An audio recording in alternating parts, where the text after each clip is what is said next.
Thank you for joining the Broadway Drumming 101 podcast with your host, Clayton Craddock.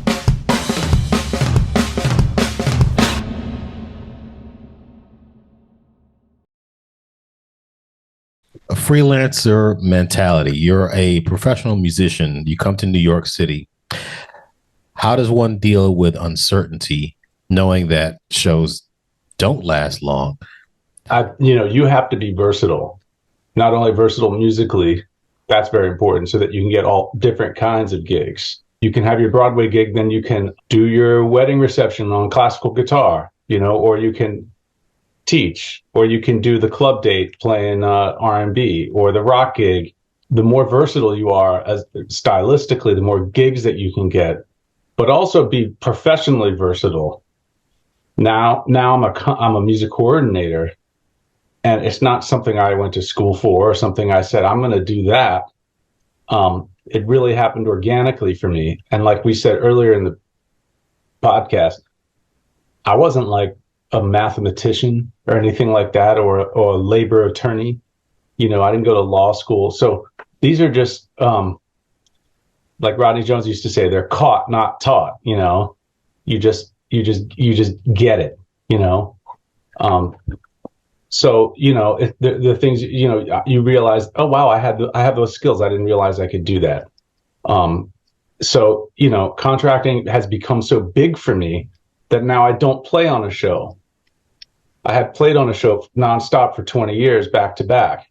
When the pandemic hit and everything stopped, I had, like everybody, had nothing, even no matter how diverse I was, how much I diversified my, freelancing and all of the other things I had going on. Everything stopped because it's all within entertainment.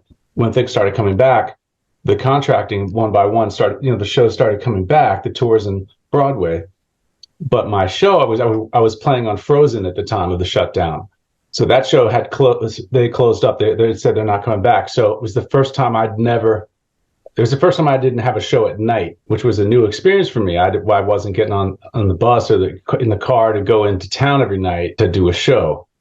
And I didn't realize how crazy life was right up until the pandemic, how stretched thin I was. I was playing a show every night. Well, not every show, but, 5 nights a week. In-house contractor on the same show. And I was working on, probably 14 or 15 productions, tours and Broadway combined. It was ridiculous. I mean, and weekends aren't a break, Now I know what it's like to have a weekend. I probably wouldn't play a show anymore. And that's an interesting position to be in for me, because that's all I've ever done in New York professionally is work on Broadway. I have a lot before that, but I'm just saying when things really started to click as a freelancer, it was Broadway. That was the industry that I liked, the regularity and the routine and the sustainability. I didn't have to go out of town. I like the steadiness of it and the benefits. There are things, you can qualify for health insurance if you pay into the health fund, pension. There's a lot of perks for that. What do you think the benefits are of joining like Local 802? And in your opinion, how important is it for musicians to be actively involved in the local and national musicians union? It is definitely important to join the union. I mean, I think that the misconception we said earlier is that they're an employer. You might find job postings, or you may, there might be certain activities around the union that, for example, there is a program called Music for the Soul. I have a payroll service that I run payroll for this program that the Local 802 runs with the city of New York for health and hospitals. They do these jazz trio gigs at hospitals, and they run them on it's their own contract, and they're all jazz musicians, like trios, doing jazz performances at hospitals for the patients. So it's a good cause. So a lot of these musicians are they're just jazz musicians. They're totally outside Broadway. It's nothing to do with Broadway at all. A lot of them are not union members. But they're referred to by the jazz department, Todd Weeks over at Local 802, he's got his list of people. So it's not so much of an employer, but it's like a referral service, and there are musicians connected to that. So there are opportunities, but you can't look at the union as a job hunter for you, or, they're not an employer. but there are programs, and so joining a union is beneficial in some respects for freelance musicians. Well, in all respects for freelance musicians, because you're protected by contracts and you're protected by area standards, and you're going to be working on a contract. Well, one of the things I noticed becoming a music coordinator is when you really break down the numbers, like, I don't know why everything isn't on contract. It's not that much more expensive to do it the right way. When I've run numbers for recording sessions that want to go dark, if, like, let's say there's a recording session that wants to go dark, not pay benefits, that means not go on contract. Versus on the contract, I'm just like, well, why wouldn't they just do the contract? It's not that much more expensive to do it right. And the risks of like getting caught and the union coming and filing a grievance, it's not worth it. Like if you do a recording session and then those, for film, and you get paid $500, that feels good right for a minute. And then when that film's in the theater and they're using that music all over the place, and then it becomes a soundtrack album on Spotify, and there's all this other new use, and now people are singing to it on the morning shows or whatever you want to say, and you made your $500 doesn't really work. But if you file the contract, now you have the AFM behind you to track those things. There's a mechanism in place to abide by, and there's signatories. There's a production house that is a signatory to an agreement with the union that's going to protect these people from working here, that work here, and protect them for future payments. And that's important. And because that's long-term thinking. Then you get benefits and pension payments. The more you do this, the longer you do these gigs, you go to the union or open your mailbox, there's a check. I mean, it's not like it used to be. One day you'll say, hey man, there's $300 for this thing I did 10 years ago. Wow. That's the stuff that the union is important for. How do we inform ourselves about how to protect ourselves? Everybody should read the fine print. I mean, that's just in life. If you're on a gig and you don't know the rules, that's okay. But then when you get your check and something isn't right, or something happens that you weren't expecting, or you feel wronged, well, maybe there's a reason for that in the contract. The members can download them. They can go on the website and download them. Or the AFM website, the national contracts. See, there's local contracts like the Broadway collective bargaining agreement, or off-Broadway, or limited press, or single engagement contracts. Those are like local 802 jurisdiction specific. But then there's the national contracts, which cover the whole country, North America, like recording contracts, film contracts, commercial announcements, like the jingle contracts. Those are national, and the touring contract, the Broadway touring contract. Those are national contracts. Now, did you know about these things when you were a musician, even an in-house contractor? Did you know about all this stuff, or did you learn more about it as you started working with Keller? I knew a lot about Broadway because I had done it so many years. I didn't know like the unwritten stuff. There's stuff that happens on Broadway that's not in the contract. It's just a precedent. And it takes a while to say, oh, well, it says that, but 10 years ago, this happened, so we do it this way now. And some of that is like, well, the contract is written poorly. I mean, there are contracts in other places like Chicago. Drummers say, why don't I have any doubles? I'm playing drum kit and, I have a tambourine here.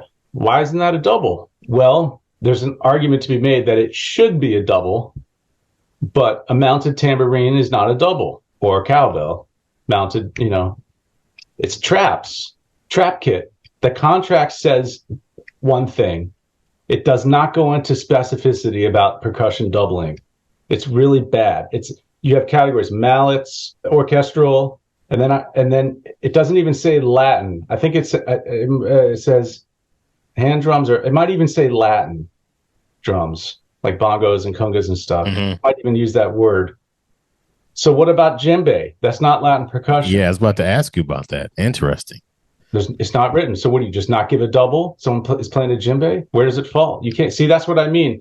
That goes back to the Lion King. Keller had to talk to the Lion King. There's all this percussion across, 4 percussionists on that show? There's 2 on the side from what I remember. Yeah, and I think there's 2 in the pit. And they're playing so many percussion instruments that are like way, way ethnic, African, mallets and percussions and shakers and all kinds of things. You're never going to find a list that has it all. So they had to think of groups, like, well, these are this group and this is this group. None of that's in the contract. Otherwise, same with the woodwind flutes. There's all these flutes. The flute book, there's like 70 flutes. I don't know, not 70, but like so many that there would have been 20 doubles. They had to categorize them and say, well, this is these high flutes and these types of flutes and those types of flutes. Guitar has the same deficiencies. Archtop guitar, jazz guitar, not written in the contract. It's a double. So what about what about a double neck guitar? That's a good one. Yeah, so a 12 string versus a nylon versus the hollow body versus, that guitar that I'm seeing now, the Gibson, that's an electric guitar, obviously. It's a hollow body. Is that different from, say, if you had to use a BC Rich? That's only bad guitar, I'm thinking. Yeah, that's an L5. That's a 1965 L5, West Montgomery model. It's not his model. He had one just like that. So a Gibson Les Paul, how's that different from a Gibson Les Paul? Are they under the same? No, that's an archtop jazz guitar. You play it. It has flat wound strings. That's the gray area. Wait, you mean that guitar is different from a Gibson Les Paul when it comes to a double on Broadway? Yes. Really? Well, the Gibson Les Paul would just be electric guitar. That's the chair. That's bass pay.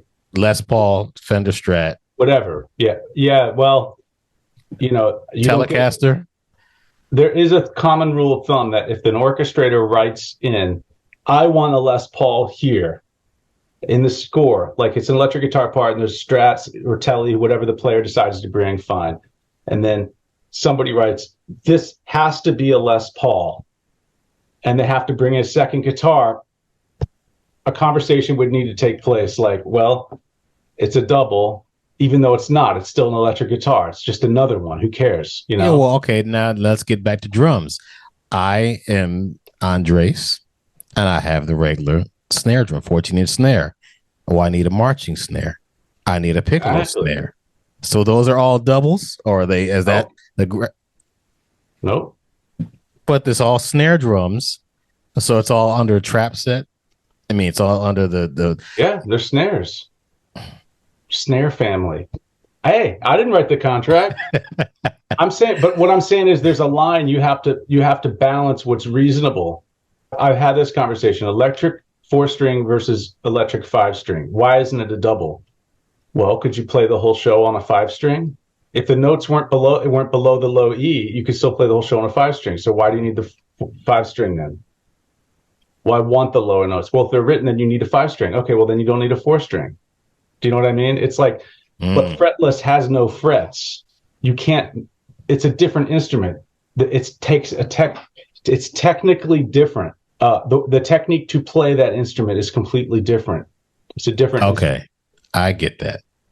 The technique to play an archtop guitar is completely different than Les Paul. Debatable, but it is not as much as the fretless versus electric bass. But the contract on Broadway has problems in that it's not as specific as some other places like Chicago or LA. There's a list like 3 pages long of all the different instruments that are considered doubles and not. Wait, so the local 47 contract is more detailed than local 802? A lot of major cities, yes. Chicago's, oh yeah. And why isn't ours detailed? I hope one day. See, here's the thing. Our contract has a lot of problems, but it has a lot of great things. Sometimes in union labor situations, it's best to not have it written because precedent can become the rule of thumb. There are certain things that are unwritten that are just done. Concertmaster is not in the contract. And you get a double for being concertmaster because, you're leading the section. I always give it, even if there's just one violin and one cello, but it's not in the contract. Do I have to give it? No, but it's just done that way for so long. But here's the deal. You negotiate that, you bargain that, it's on the table. Well, we want concertmaster written in the contract. Okay, what are you going to give up for that? That's how negotiation works in labor. It's a precedent and everyone's okay with it. But there's a thing where past practice and precedent is such, and everyone just accepts it, that this is the way it is. We're going to just keep doing this. The minute you bargain it, you got to give something up. So if you say, I want concertmaster written in the contract now, I want it codified. Okay, well, we want this codified then. Well, we don't want that. Well, now you're negotiating. So that's why, part of the reason why people don't understand, they criticize our contract, but there's a lot of things that are there or not there that it might be better off the way it is. Drummers, I think, get a little bit of the short end of the stick when it comes to doubling. Especially, see, here's a big example, and I'm going to throw the last administration under the bus here, and I don't care, you can publish this. And drummers will relate to this, and I want them to hear it from my side. Running Ableton in shows, right? Ableton, is you don't get paid for doing that. It falls under the synth premium, right? It's a 25% electronic premium. But over the years, everyone knows Ableton runs click, it runs everything, taps into it, the time code and lighting. So these drummers are responsible for all this stuff going on stage, triggering it. The responsibility for, and it's, it's another element to playing the chair that's more difficult and hard, and it should be rewarded. So all this is going on, and drummers just, are saying, we want something about Ableton in the contract because this is ridiculous. We should get paid for this, and it's true. They should get paid for this. So all this talk was, leading up to, like, we want Ableton written in the contract. We want to get paid.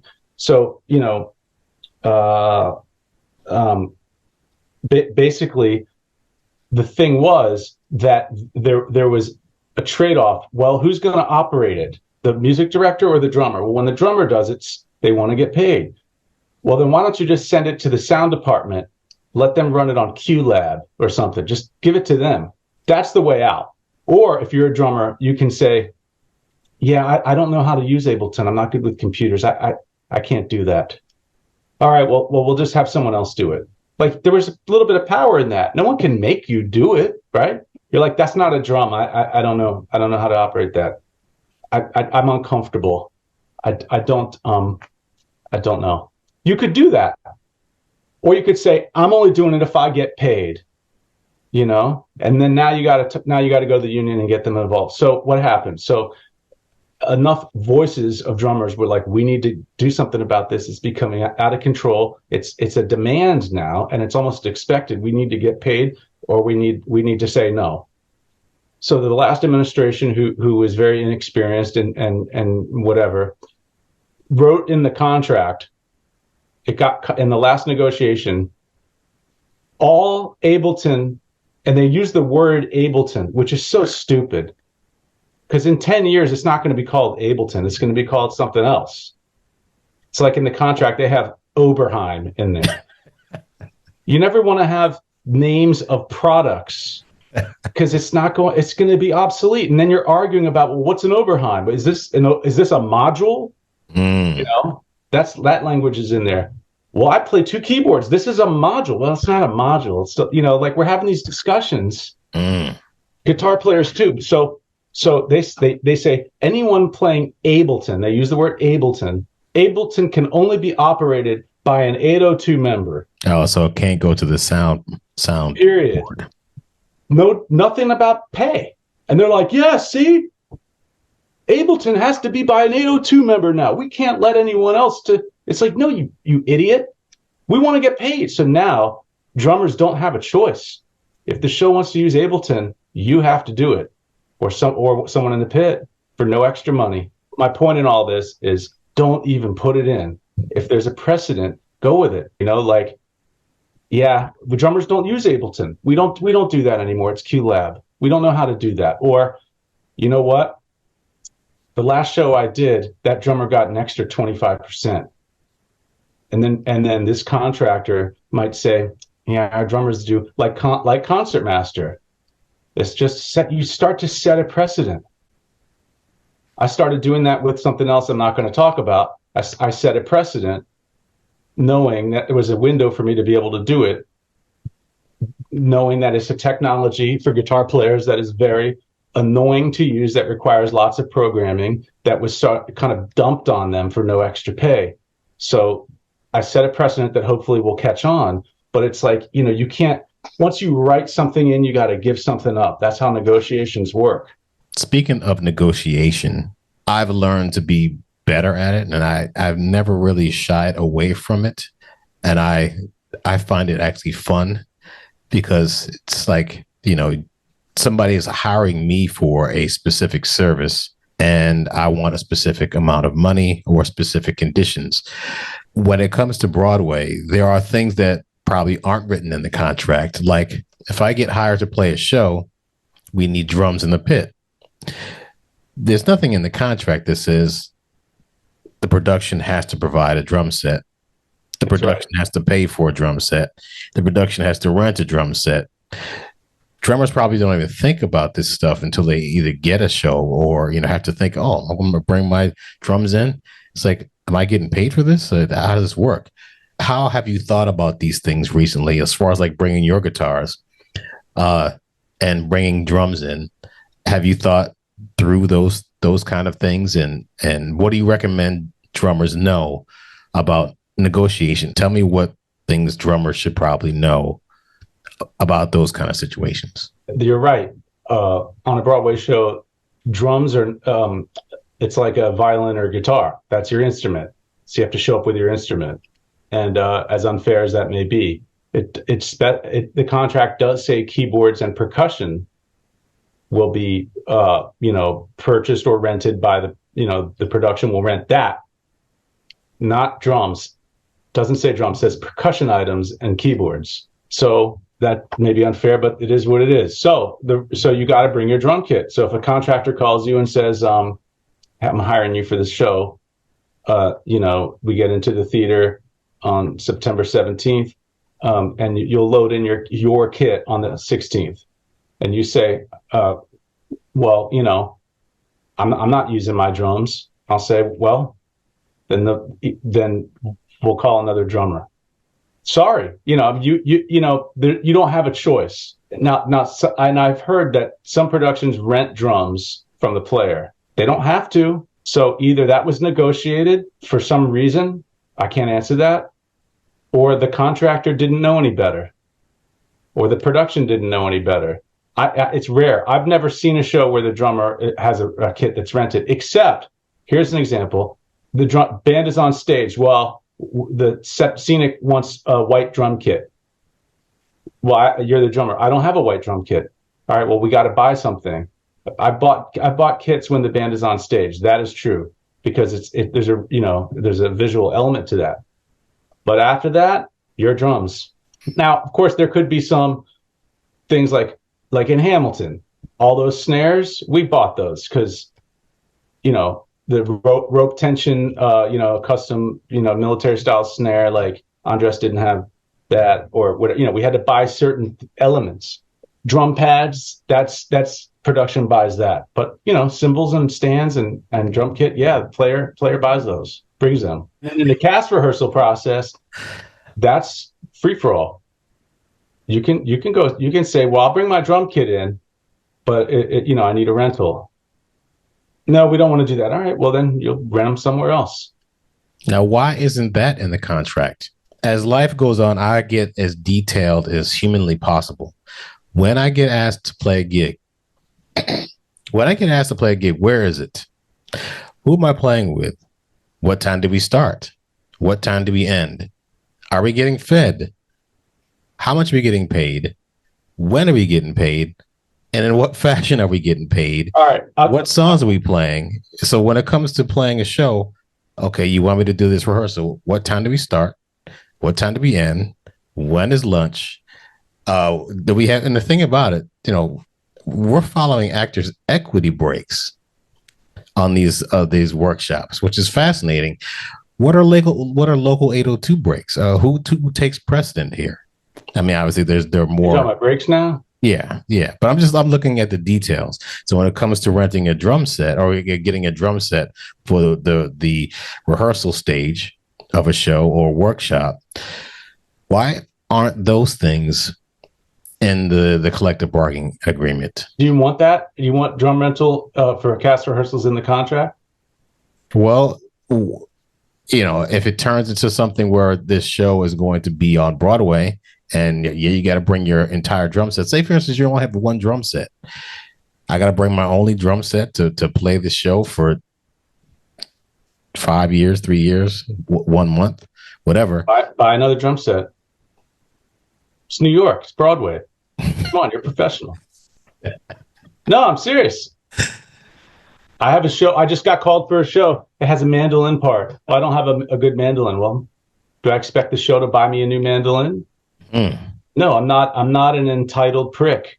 I'm a professional. I buy my own instruments. I'm just saying. Here, I'm being a hard ass, but I'm just saying. No, I know. You have to be careful with what you want in the contract, because if you say I want, what you could. Scenario one is I need $500 a week to rent my drums for cast rehearsals, 8 hours a day, 6 days a week. Fine, we'll pay you $500. The next show comes up, well, we can only give you $450. All right. The next show comes up, I want $600. Okay. See, it's where you're making deals. Now it's in the contract because it becomes a thing. You put in the contract. Okay, it's $400. We went through the process of labor negotiations. It's in the contract now. You have to provide it now for cast rehearsals, and you get $425 a week prorated when you're not there. So you sub out. You see what I'm saying? So you got to be careful with what you put in a contract. Okay, you get $425 a week now, and you have to provide it for both cast rehearsals and the pit. Where do you draw the line with the details regarding what is classified as a drum set, what's percussion, what's is djembe, Latin percussion or African percussion, and where do the 12.5% come in? Like, how detailed do you want it, or should we? I mean, there's a balance between electing smart people to run the union, which we have done in the past and have not done in the recent past,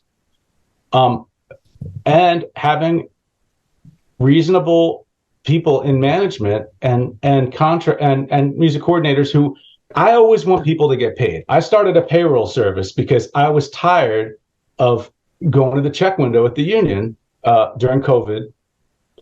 There was that, or I was contracting, running the payroll, have this whole software system, running all this automated stuff, 99% of the work.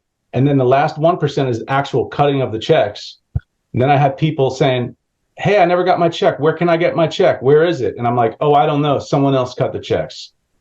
So I'm like, why can't I cut the checks? So I spent a long time figuring that whole part of the business out. So I run the payroll too. My point in bringing that up is this, that I pride myself in seeing people get paid. I love when things like balance out, like, oh, okay, everything's cleared. And, it's like checks cleared. Like, I get angry when I look at the business account and I ran a huge payroll for a project and there's a few outstanding checks. I'm like, man, just deposit your damn check already. Like, I want people to get their check. I'm not one of these there's a misconception, and I can say this here on the podcast, that music coordinators, contractors win points with producers by saving money on the backs of musicians. Yeah, that's what I hear. I hear that too. Yeah, it's bullshit. There's no scale wages are scale wages. When you're working on a production, the general management wants to see how much does it cost to do 9 hours of rehearsal versus 12. How much does it cost to with this orchestration, I've rarely had a producer say, that's too many doubles on that chair. That's not my battle. That's not my battle. So the misconception of, well, that contractor saves money by, shaving off this and that. No, that by the time I'm there, I'm just there to make sure the rules are correct. If the orchestrator says that reed chair has 4 doubles, I'm not taking away the flute. That has nothing to do with me. Oh, really? Okay. So I had, I've had that said to my face. You make money off the backs of musicians. I had the union president tell me that once, not Tino. So use your imagination. and he said that in front of a lot of contractors. So that's complete bullshit. We don't get paid based on saving money on a show. That's not how the business works. It's just not true. Okay. Maybe in 1952 or something, but that's not how the business works. But don't you get, I guess, brownie points for not having it be too expensive for the production? I mean, I might run the numbers and have a general manager say, no, we can't do this. Is just too much. But I can't change scale. Do you know what I'm saying? Like, I can't say, now there is sometimes where there's equipment purchases, if I'm buying a bunch of gear. But even then, I'm not responsible for that. Like the keyboard programmer, Randy Cohen, Randy Cohen's become it's amazing. He's become like a department. Keyboards are like a department, basically. Same with Strange Cranium, like with all the programming involved and all the stuff going on keyboards, and they provide the equipment. It's I work in conjunction with them, but if those numbers are too high, I might hear complaints, but I can't do much about it. I can't go to Randy Cohen and say, you're too expensive. Let's figure out how we can save them money so you and I will get the next gig. Like, that's just not how it works. It's like, well, this is the show. This is the programming that we created based on the orchestration and how many musicians are here and what the composers wanted and the Ableton and the this and the that. And this is what it costs. Like, we go to Sweetwater, we buy this equipment, we have these many hours, and like my department, it's like there's not a way to save money like that. It is what it is. Then you have to make a decision. Well, we make cuts, we don't, or there's a lot of variables about that stuff, but to put it all on the contractor, like we are somehow able to save money. Like, don't worry, I'll get you this band for cheaper. Like, this isn't 1957, like some mob, this is not how it works. It is what it is. Now, if you don't know what you're doing and you're not reasonable and you haven't done it enough and you don't know the contract and you don't understand some of the unwritten stuff or precedent and don't have enough experience, you could very easily inflate a music department budget by so much that they'll come to you and say, what the hell is this? But that's just somebody that doesn't know what they're doing, or a dysfunctional show. What do you mean dysfunctional shows? Somebody, the producers don't know what they're doing?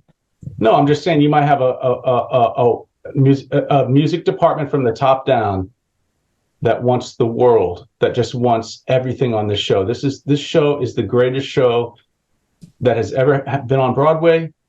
It's going to change the world. My music is the greatest, and therefore we need all of this stuff, 7 doubles on each instrument, all this electronic stuff, 4 keyboards and all this programming and Ableton and this and that. So yeah, you have to be reasonable. I have found that when I'm contracting a project, recording a live event, whatever, album recordings or jingle sessions or club dates or whatever, one-off things, concerts, I can run payroll. So if I'm running a project, I'll send an invoice that includes the payroll fees, the taxes, the cartage, the wages, the benefits, and everything. And I have never had someone look at that number and say, no. They just pay it. It's an invoice. It's like, I thought this was a lot of my thinking during COVID. Like, You call a plumber and, you're like, what does it cost? And, you get the bill, you just pay it. I mean, it's not, scale is scale. This is what it costs. Now, if you have a 20-piece band and you're budgeting, you're like, man, we really can't have 20 people, maybe 12. That's a different conversation. That has nothing to do with what the costs are. Those are negotiated scale wages, and pension is pension. So my point is, when there's an invoice, I time it so that invoice is paid by the gig, so I can cut the checks right away, and everyone's on direct deposit or gets their check. So there's efficiency, but there are basic skills that musicians need to have that I've learned during having a payroll service. Like, you would be surprised how many people don't understand how to fill out a W-4. They don't do their tax doc. I mean, from being an in-house, they fill it out wrong. They don't put their social in. They don't know. They don't understand the deductions and the allowances and all of that. Is it our responsibility as Local 802 to teach accounting? No, that's great. If I could give a workshop on how to do that, but I don't know. I know how to do mine. So go to H&R Block or something. It's just like, there's life skills. That falls to me in the category of, if you're an adult and you're working on Broadway, you should have a watch, have an instrument that works, dress well, smell good, or don't smell, be on time, play your ass off, and be easy to work with. Like, there's eccentric people, there's artistic people that, everybody is going to be, you walk into a theater in every department, you're going to see that. So, you don't know how to fill out a W-4, ask someone for help, or take it home and ask someone else for help. Like, I'm not saying you must do this in order to be on Broadway or your band. I'm just saying, like, these are the skills that you need to know how to do at some point. So you'll succeed if you figure that out. If you're wondering why after a few years of not succeeding, and you look at those and ask yourself, did I miss something? That's all I'm saying. I don't look for all of that because I don't have time. But at the end of the day, if I'm wondering why something's not working, and I'm like, oh, well, hard to deal with, or, I mean, I've had it before. Great guy, great player, always on time, so eager, so is a lifelong dream. Had a piece of shit guitar, sounded terrible, couldn't afford to get another one. Everybody complained, like, that's. So what do you do? I mean, it's like, man, you'd be surprised. There's lots of, everybody has, and who knows why, didn't have any money. I don't know, I'm not judging anybody. I'm just saying, like, you have to understand that people bring baggage. These are artists, these are people, these are human beings. So you have to be empathetic too. But at the end of the day, bare minimum. Why, when you're working at say, for instance, the Schubert Theater or the Imperial Theater, can Clayton Craddock not use Broadway Drumming 101 Incorporated to have myself be paid for my services in that theater? Because collective bargaining agreements cover individuals, not business entities. So a music director is, I guess, generally hired by the production. They're also local 802 members. So how does that get reconciled? That's a good question. See, so for many years, there were lots of musicians on Broadway getting paid as a corp in the pit on the house payroll. And most music directors have corps, conductors, and are on a different payroll, are on the production payroll, getting paid as a corp. One day, a theater company read New York City labor law that you can't, under a collective bargaining agreement, you can't pay independent contractors. It doesn't cover independent contractors. It covers individuals. They have to be employees are not independent contractors. Employees Right. are employees. Right. So some theater company read the fine print and said, no, we're not paying you on a W-9. Why not? He does it. I've done it on 2 other shows. No, we're not doing it. It went to the union. The union agreed with them. In fact, said, what do you mean people are getting paid as independent contractors? That's against the law. Shut the whole thing down. Production payrolls for conductors, not on the house payroll. That one slipped through the cracks. Those still, technically, you're still not supposed to, but they do. On a recording contract, how many people record records? Steve Lukather isn't going to get paid to Steve Lukather on an AFM contract. He's going to get paid to his company. Well, how's that different? That's an agreement. That's a collective bargaining agreement. Well, it's an AFM agreement. So there's, there are moments where it doesn't make a lot of sense. That's more of a New York specific law, as far as the collective bargaining agreement is concerned, is my understanding. They took it only so far before, because there would be too much backlash. All these conductors and orchestrators that get paid as corps. I don't agree with it. I think they should change that, but I don't know how you change that. You think that people should be able to get paid as a corp? I do. Why is that? Well, for one, it was past practice and no one said anything until one theater caught on. Okay. But I don't know how you fix that. That's New York law. That's contractual law. That's labor law. I don't know how you fix that.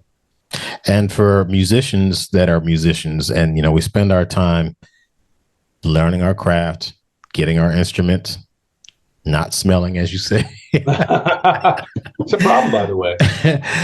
And one day we figure out how to maximize our tax advantage by using a corporation to your benefit. Mm-hmm. Do you recommend people look into that sooner than later, or do you just what's your view on the business side of being a musician? It depends on how much outside stuff you do. If you do a lot of recording or teaching, club dates, or you have some other side hustles, the point is that you can have a corp and you can write off expenses against your, so you might have a Broadway show or subbing, so you can't get paid that to your corp, but you can balance some certain things. Like if you're buying gear or equipment, strings, sticks, drum heads, whatever, or cab rides or meals, or you can get a good accountant, but you can write off all that stuff and try and balance some of your tax liabilities against having a corp. For you and me, it's been huge. Some other people, it might not be huge, but it might be something. Something's better than nothing. Strategies that people could use to network with professionals that play on shows and that are already doing what these young people want to do. What do you think are some good strategies in order to increase your network, or just network in general? Well, you have to sub. If you want to get into Broadway, you have to find a way to sub. Well, then how do you sub? You have to locate who the players are on the shows that you're interested in, and try and reach out. And a lot of there might be a few slam doors, but one of them might open. And again, references are key.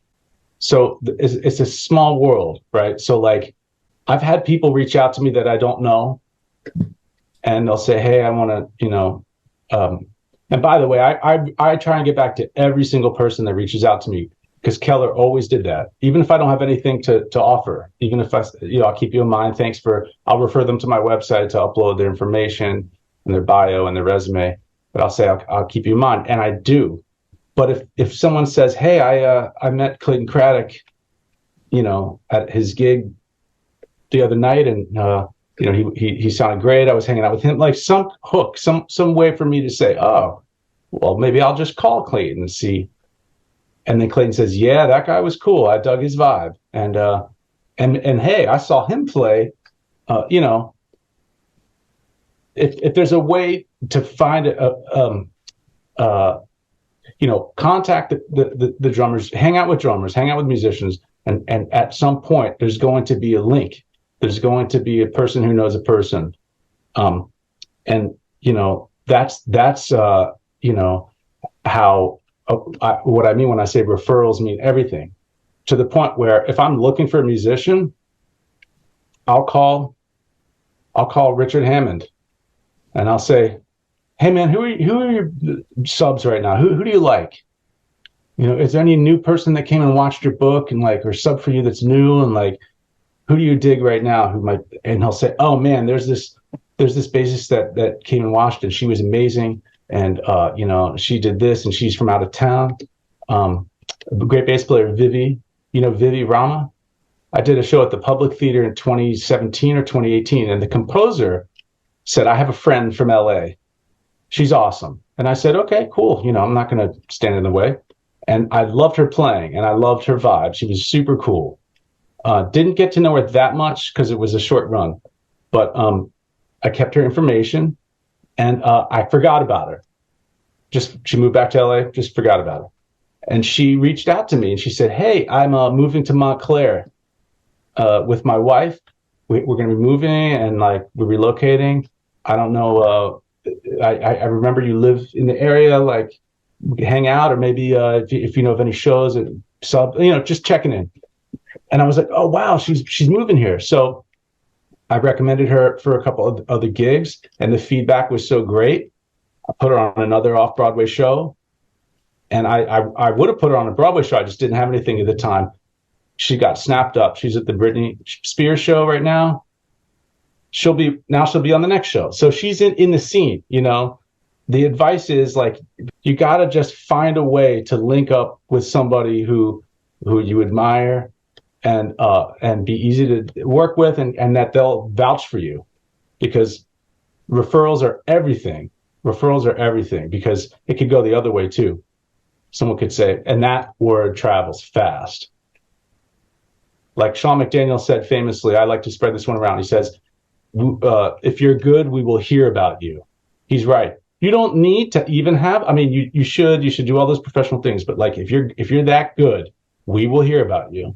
Jordan Rose, we just hear about him. All of a sudden, he's everywhere. Because I'm responsible for a lot of that because he's my favorite drummer.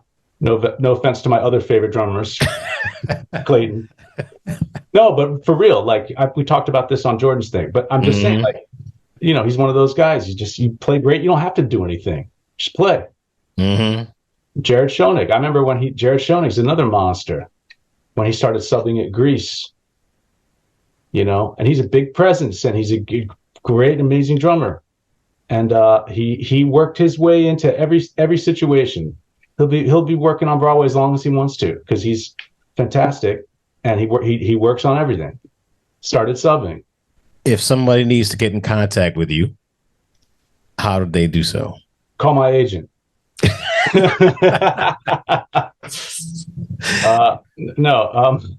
No, go to m2music.nyc. And you can email me on there too, but that's the website. But there's a area in the top right where you can log in, or you can register if you're new. And you just put in your basic information. I'll get it, and that's a good place to start for me to get into the database, which really helps me kind of centralize all that stuff. I can really, just now, I need to find a reed player for this off-Broadway thing, and I'm out of ideas. Everybody that I can think of is working or on tour, so I look in there for some new players that have submitted information. It's been very, very helpful for me. I've hired people based on their submissions into my system. Absolutely have. Yep. When somebody was sick over the pandemic, or they couldn't make it, or something else happened, and you're dealing with a tour. Oh yeah.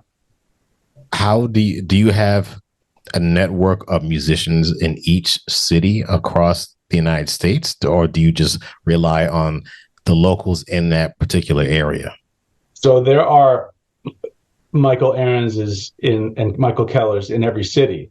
They're local contractors in every city. And some of the big cities have more than one. And, so when there's a Broadway tour going around, this is the kind of the way it works. I don't know how deep you want to get into this, but there are some tours that travel self-contained, so they don't pick up any locals. And then there are other tours that, if say it's a 10-piece band, they're only going to travel 3, and they're going to pick up 7 in every city. So when those situations happen, the music coordinator has to coordinate with other music coordinators around the country to look. I look at the route schedule. I see where they're going, and I have to advance each of those cities. I have to get in touch with them and say, my tour is coming to you in a month, and here's what we need. We need these 7 players, hire them, and here's the music, here's where the rehearsal's going to be, here's how many hours we need. We'll rehearse in the lobby, send us the specs. And, so it's a lot of work. See, this is the stuff people don't see. I have to manage tours all day. So they're picking up local musicians. So I might be talking to a local contractor in Kansas City about all of that. So during COVID, what happened? Well, I had tours that even if they were self-contained. Oh, and before I get to that, there's some cities where they're called Rule 24 cities. You know about this? In the Pamphlet B contract, which is the touring contract, the AFM touring contract, Rule 24 says that if you're in a place less than 6 weeks and you hit these cities, and it lists them, certain big cities, LA, San Francisco, Chicago, Dallas, part of Philly, DC, St. Louis, Detroit, Toronto, and I'm probably missing 1 or 2. There's certain cities spelled out. When you hit those cities, you have to hire a certain number of locals. Well, I should say you can only come in with a certain number of travelers, is what I should say. So if you're in one of those named cities less than 6 weeks, you can only come in with 5 players. And if you're in those cities for more than 6 weeks, you can only come in with 3 players. So let's say you're a 10-piece band like Hamilton, travels around the country self-contained. When we hit LA for 4 weeks, we can only come in there with 5. For the sake of argument, that's exactly how that works. So you lay off those 5 players for 4 weeks and pick up the locals because you're forced to. And then if you're out of LA, you're in Portland, then they come back in Portland. I guess it makes sense from a local point of view. You want to hire as many local musicians. Well, it's a big fight because producers don't like Rule 24. It's complicated. It's expensive. It's all of those things. The local rates are much more than the touring rates. You have to rehearse them. It's like there's reimbursement. You have to reimburse the presenter. It's all this complicated business stuff. It'd be much better off. But then they know that going in on a tour, it's like you chose to do this. These are the rules, so you have to pay. Right? Oh yeah, no, I'm just saying, if they could get rid of Rule 24, they would. Why is it Rule 24? That's just there's more than rules. 50 okay. Rules in the contract. That's rule number 24. So during COVID, even if the show's traveling self-contained and we're in Des Moines, 7:15 positive COVID test. Oh. We don't have our cellist tonight. Well, I'm calling the local contractor in Des Moines, who I would otherwise have no business dealing with because that's not a Rule 24 city. The only time I'd call them is if I'm actually going to pick up locals there. But I haven't. Oh, okay. Okay. So I might say, hey, man, can you get me a violinist or a cellist tonight in 30 minutes? That happened 2-3 times a week. During COVID. What? Oh, so yeah. Is it the job of the contractor to do that for you? And do they get a benefit from it? Yep. What do you mean? They get a benefit from it and it's their job? Well, if they're hiring a musician, a lot of times they're going to be paid local rates, Des Moines local rates, whatever that is. So if that payroll is run through that theater, whatever Des Moines theater, whatever, I don't remember what theater it's there. If they're running the theater payroll, just like Schubert runs Broadway payroll, that contractor is associated with that theater. They're going to be running the payroll. You're going to be paying a contractor too. Okay. Or sometimes I've also run into markets where the local is really weak, like some of these right to work states, actually, like Florida, where their union is barely hanging by a thread. They don't have to hire a union. The touring rates are more than the local rates. So the contractor will say, well, you know what? You just be better off pay them the touring rates. It's higher, and I'll just invoice for my time.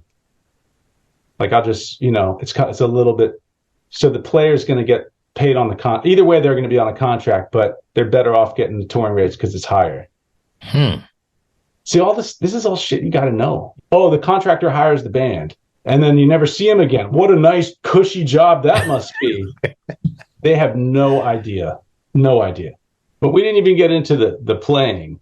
We didn't talk about drumming too much. This is a drumming podcast. No, this is more interesting to me. Oh, I've always been tight with drummers, and I think it's back to those early days of playing with my friend David and being, just guitar and drums every day after school, and switching up, and just I've always loved playing rhythm guitar and locking in with drums. And really listening to the hi-hat patterns, the bass drum and the bass, where the bass and the bass drum are putting it where I can play inside of that, So like I have an appreciation for drummers that I think is pretty deep. I always hang out with them. Like I have so many drummer friends, probably more than anybody. Your top 5 drummers of all time, not including Ringo.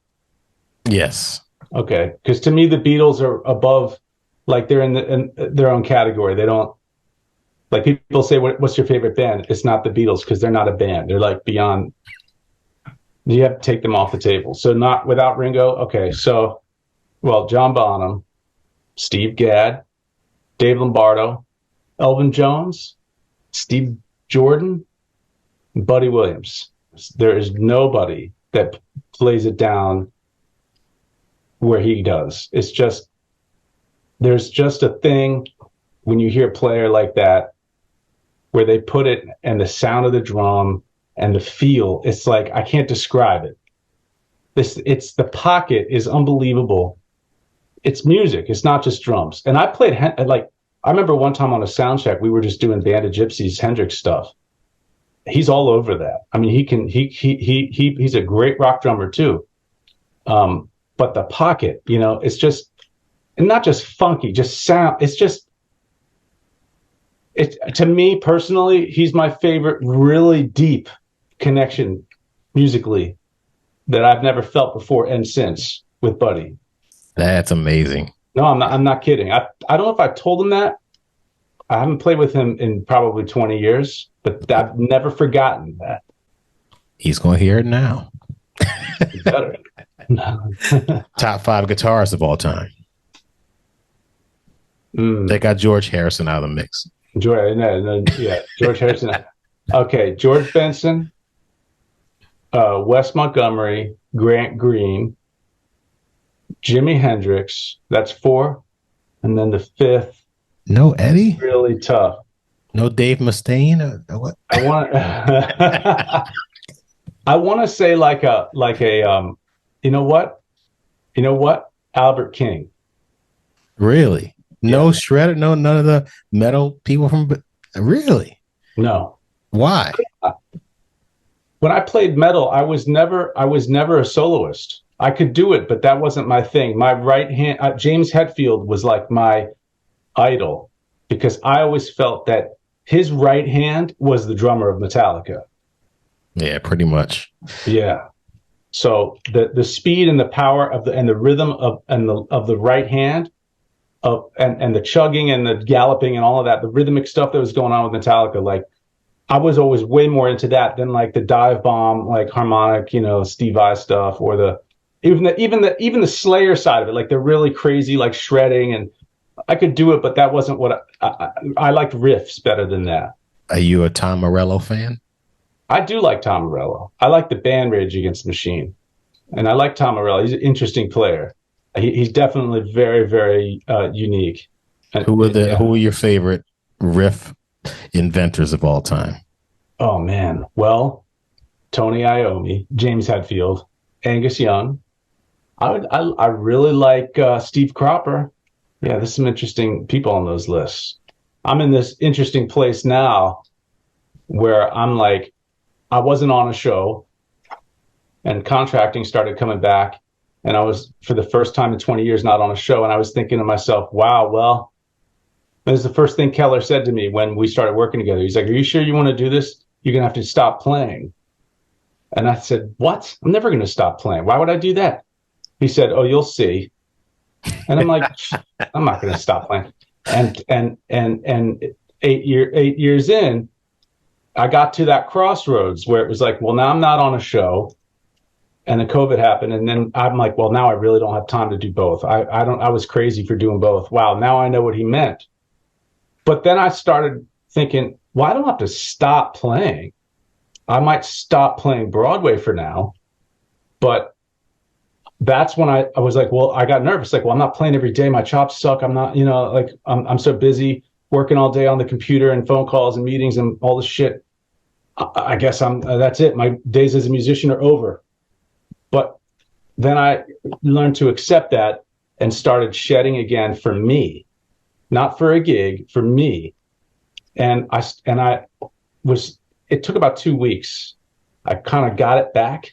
I was like, oh man, I'm kind of playing like I used to, back in the day, but at a more mature level, like my ears were, it was like it was like when you're working in school, there's that hunger, like I got to work, I got to pay my bills, I got to shed, because I got to get the gig.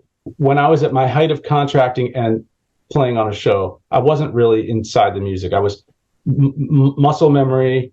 Then the cue would end and I'd be on the computer. And then I'd be and that's not being a musician. And it was complacency. And when COVID stopped all that, and I finally started rediscovering my love of the guitar and music again, it took a minute, but like I got it back. Then I put out the record. So, which is, by the way, I'm going to just interrupt you. Michael Ahrens has a new album out, Ahrens, Finland, and Rose. Michael Ahrens, Eric Finland, and Jordan Rose. And it's amazing. You all need to buy a copy of it. And I didn't see that trio. I've seen 2 other versions, which featured Sam Merrick on drums at a place in Harlem a few weeks ago. I also saw them with Cardon McLean in Ridgefield, Connecticut. Mm-hmm. And I'm looking forward to the day when you have the original trio and you're playing Madison Square Garden. I don't know about that. Yeah. Or wherever you decide to play. Vanguard for a week. It's something definitely to check out. And I'm glad you actually put that out. I'm glad you're playing out again. And I'm sure it brings you joy to actually play your music and get out in front of people and do what you've always, I've never done it. I've always been a side musician, side man. So like, that's the music that when I'm playing, that I like to, the Grant Green, George Benson, organ trio, organ, soul, funk, jazz configuration. That's what I've always gravitated to. My favorite records were like that. So I met Jordan Rose, I think I said this on his podcast episode, but the way I hooked up with Eric Finland was through him. They were roommates. They knew each other. So Jordan and I were talking about collaborating in some way, because during COVID, we did like an online collaboration. I did some tracks on one of his things, and we got to talking. And then he said, well, my old roommate is this ridiculous organ player, Eric Finland. And I didn't know him. So he said, three of us should get together. So Jordan kind of put the group together. we were just getting together, and it was like, well, what's next? Do we get a gig? Do we do this? Do we do that? And I just said, you know what? I have to do a record because I've never done it. I keep threatening to do it. I've been trying to do this for my whole life. And it's not, once I do it, I'm going to do more. It's just like, I want to start the ball rolling. And I just like came up with all these tunes, and we just went in. It was very quick, went to the studio, and we just recorded it all live in the live room. No separation, no headphones, no nothing. Just boom, mics everywhere. And it just has that authentic sound of that group, of that kind of group. And but yeah, man, that's the kind of stuff just came right out, and yeah. So I'm revisiting that side of creativity and being able to finally separate, like, because I've been saying lately, I've been using this quote, like, I have enough Broadway in my life right now, like, it's what I do now. I mean, I'm a Broadway music coordinator. I have this established career now. I'm very thankful and blessed to be able to do that. And I've been in this community long enough that I know so many players, and the phone rings, and that's great. But like 5:30 rolls around, I don't want to play more Broadway as a guitarist. I don't want to now do that, and I've never been able to do that.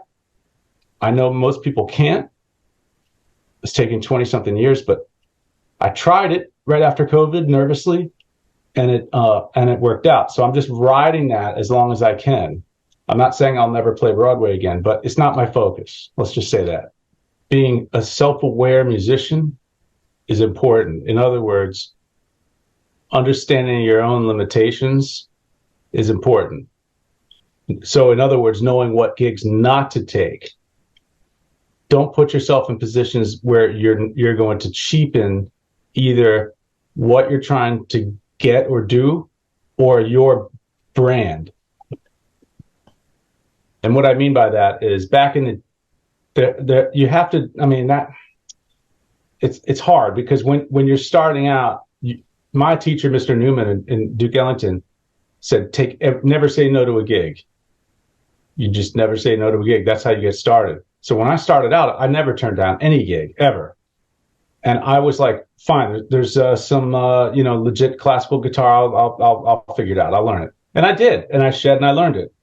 And, there's mandolin, and, I'll figure it out. And I busted my ass to figure it out, but it's exhausting. And once you navigate the space, you start to see that, wow, shit, I really shouldn't be taking those classical gigs anymore. Once you're in the scene, then you know your limitations. So I would say, like for example, obviously I'm in a different place now than I was starting out, but I wouldn't take a gig with heavy mandolin on it. Do I have a mandolin? Yes. Can I read on it and play? Yes. I'm not good. I'm not, I don't shed. I don't practice. It's not what I do. I do what I do. I know what I do. So unless you love playing mandolin all the time, Anne Klein is a great mandolin player. I don't know how many people know that, but she's a great mandolin player. So when a chair comes up with mandolin, she should do it. She's a great guitar player, but also a great mandolin player. Sometimes it can be about the money. Some musicians are a little too money focused.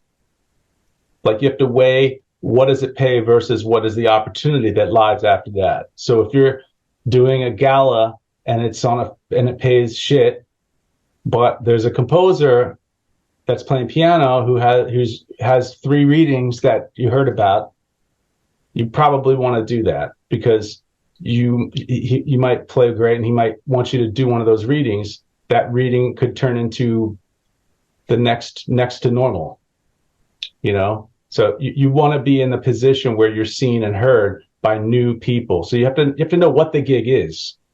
If you're doing gigs just for the money, you're taking a chance on missing an opportunity. You might miss an opportunity for the next level of your career. But at the same time, if there's some gig that's like, it's a Saturday night gig, it pays $150 at a senior citizens home with a quartet, and you got to bring your own drums and drive there. It's in the middle of traffic and meet with musicians you don't know. And the guy who called you was referred to you like 3 or 4 levels down from, you can do it if you really want to play, but is it going to get you anywhere? Probably not. I mean, only you can be the judge. A gig is a gig. Right now, I'm in a place I just want to play. I want to play where I'm challenged. So I do want to know who the musicians are. At the same time, I just want to play guitar. So I'll probably say yes to gigs where I can do my thing. I'm probably not going to, take that gig on Long Island, But yeah, it's also knowing your limitations. If the gig is like a heavy banjo gig in Connecticut, like, yeah, I want to play, but I'm not going to do that, Refer a great banjo player, I would say for the young musicians is like, don't turn down any gig unless there's a really good reason to, and don't do it for the money. Don't turn it down for the money, you mean? Yeah, don't turn it down if it pays shit. Can I curse on this? I know it's a little late to be asking that.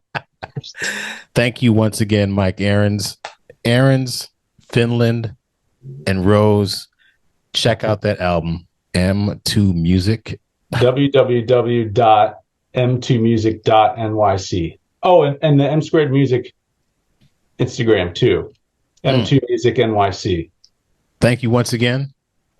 Thanks for having me. Pleasure talking to you, and we could have a Joe Rogan length podcast because there's so much to talk about, and there's so much more to talk about. But I don't think I've even gotten into most of this stuff I got into on this one. This was a good one. We dug deep. Yes, we did. I'm glad we did because there's so much that I didn't know, and I'm learning so much about what you do. It's fascinating, man. Thank you. Whoever sees this, make sure you check out the album. Check out his website. Thanks for the plug. Reach out to him and look out for the next gig. Yeah, I do. Please reach out because I always want to know who the new players are. I need to know who the new players are because I am always looking.